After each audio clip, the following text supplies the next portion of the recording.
काल सुट्टीचा दिवस असताना न्यायप्रविष्ट बाब असताना हायकोर्टामध्ये उद्या निकाल आहे त्या संदर्भातला.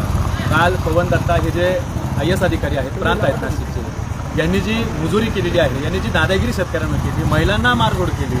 हा महाराष्ट्र आहे, छत्रपती शिवाजी महाराजांचा, शाहू फुले आंबेडकरांचा महाराष्ट्र आहे. आणि या महाराष्ट्रामध्ये एक IAS दर्जाचा अधिकारी स्वतः हातात काठी घेऊन या ठिकाणी जर शेतकऱ्यांना मारझोड करत असेल, दादागिरी करत असेल, त्यांना असेल, तर या गोष्टी कदापि सहन केल्या जाणार नाही.